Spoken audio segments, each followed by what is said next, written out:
Hai, assalamualaikum, welcome back to my channel Nilamsari MZN. Di video kali ini kita akan belajar bahasa Indonesia. Materi yang akan kita pelajari yaitu mengenai surat lamaran pekerjaan.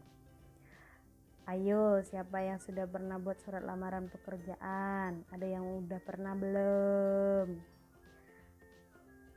Materi yang akan kita bahas adalah yang pertama yaitu mengenai sistematika surat lamaran pekerjaan. Yang kedua, tips membuat surat lamaran pekerjaan. Mari kita bahas. Sistematika itu apa, Bu? Sistematika adalah susunan atau biasa disebut dengan urutan. Nah, sistematika harus sesuai dengan unsur yang telah ditentukan. Begitu juga dengan surat lamaran pekerjaan. Surat lamaran pekerjaan ini memiliki sistematika dan sistematikanya harus sesuai dengan urutannya, tidak boleh dibalik. Mengerti, Noer? Dikit, Bu. Sebelum kita bahas tentang sistematika, perhatikan beberapa contoh surat berikut ini. Surat yang pertama dimulai dari tempat dan tanggal penulisan, lalu ada alamat, perihal, salam pembuka, terus alinea pembuka, isi, dan seterusnya. Diakhiri dengan tanda tangan. Terus yang kedua dimulai dari tempat dan tanggal, terus ada perihal, lampiran, alamat, salam pembuka, terus langsung dengan bagian isi. Pada surat yang ketiga dimulai dengan tempat dan tanggal, tetap sama, terus ini langsung ke alamat, lalu ada salam pembuka, setelah ada salam pembuka ada isi dan seterusnya hingga diakhiri dengan penulisan hormat saya di bagian sebelah kiri. Untuk yang keempat, surat yang keempat dimulai dengan perihal, lampiran, terus alamat, lalu salam pembuka, terus isi sampai diakhiri dengan tanda tangan dan nama jelas.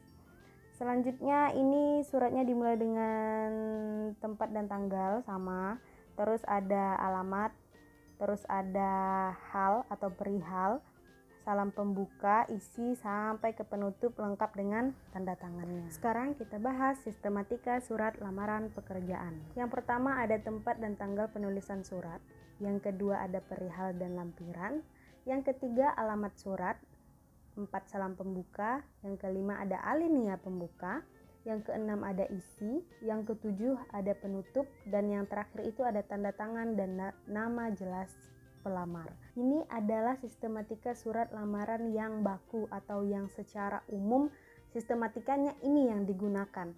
Mengapa contoh-contoh surat tadi sistematikanya berbeda-beda? Karena si pembuat surat ini belum tentu mengetahui sistematika surat lamaran pekerjaan atau sistematika surat lamaran pekerjaan yang ia tulis sudah sesuai dengan aturan yang diminta oleh tempat yang memang menerima lowongan pekerjaan tersebut. Mari kita bahas satu persatu. Tempat dan tanggal penulisan surat ditulis di bagian kanan atas yang ditunjuk oleh tanda panah. Di sini kalian tulis tempat di mana kalian menulis surat dan tanggal penulisan surat kalian.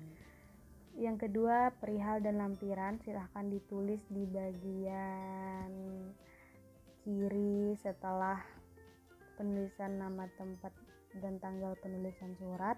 Di sini perihalnya yaitu lamaran pekerjaan, terus lampirannya sesuaikan dengan lampiran yang kalian tulis ada berapa lembar.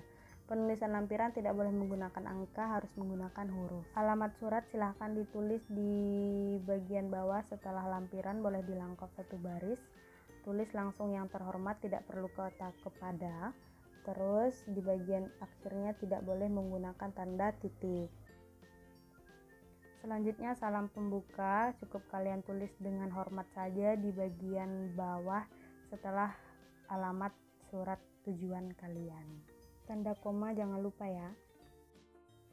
Yang kelima ada alinea pembuka. Alinea pembuka ini ditulis setelah dengan hormat atau setelah salam pembuka.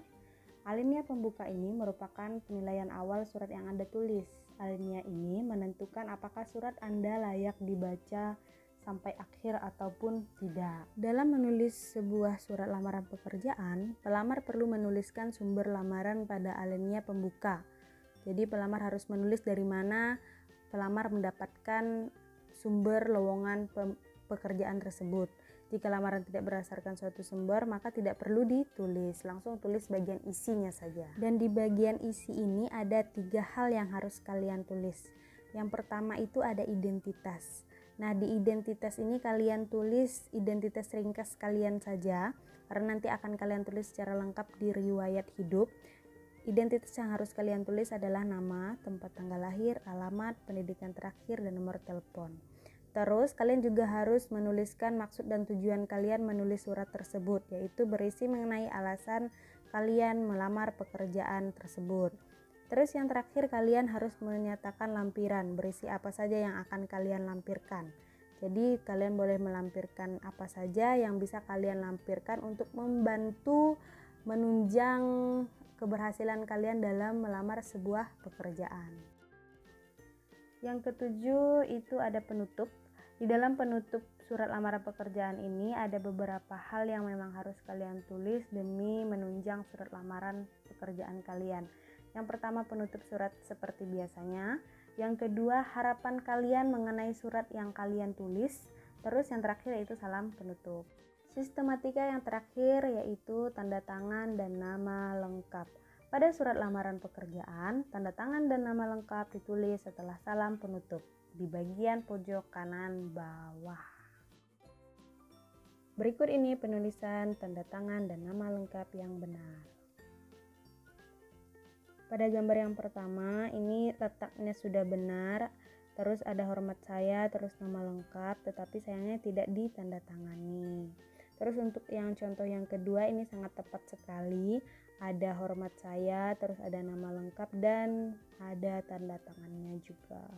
Jadi surat lamaran pekerjaan yang biasa digunakan tanda tangannya itu di bagian sebelah kanan. Khusus untuk 2 contoh ini adalah contoh penulisan tanda tangan yang benar ya, perbandingan antara satu draft tanda tangan yang benar dan satu draftnya sudah benar tetapi tidak ada tanda tangannya. Tetapi secara keseluruhan ini belum tentu sesuai dengan sistematika yang sudah kita bahas tadi. Silahkan kalian buka kembali catatan kalian mengenai sistematika surat lamaran pekerjaan. Lalu kalian perhatikan kira-kira surat yang mana yang sesuai dengan sistematika surat lamaran pekerjaan yang telah kita bahas tadi.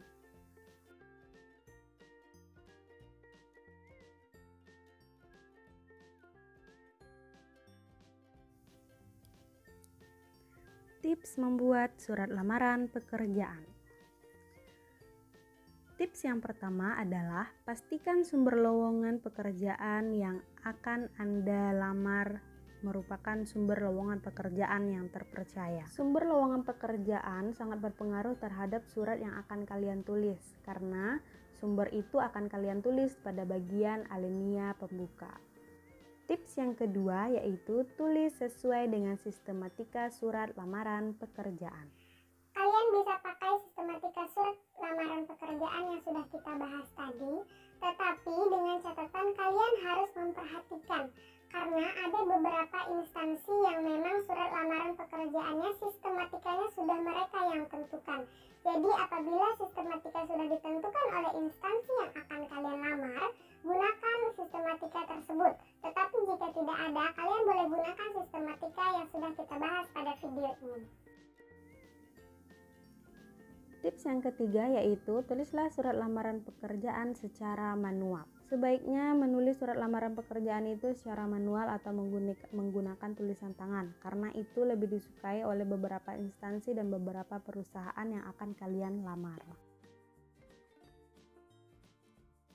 Tips yang keempat adalah gunakan bahasa Indonesia yang baku. Surat lamaran pekerjaan ini adalah surat setengah resmi, yang artinya surat pribadi yang diberikan kepada instansi tetapi harus resmi, yaitu menggunakan bahasa yang baku, tidak boleh menggunakan bahasa yang tidak baku. Selanjutnya, perhatikan kebersihan surat lamaran pekerjaan Anda. Dalam menulis tangan, kalian harus menulis secara rapi. Setelah rapi, pastikan kertas Anda tidak ada yang tercoret, kusam, bekas hapusan, bekas tip X, dan sebagainya. Jangan sampai ada coretan atau bekas penghapus dalam surat lamaran pekerjaan. Jika salah menulis, lebih baik ditulis ulang di kertas baru, jangan menggunakan stipo untuk menghapus.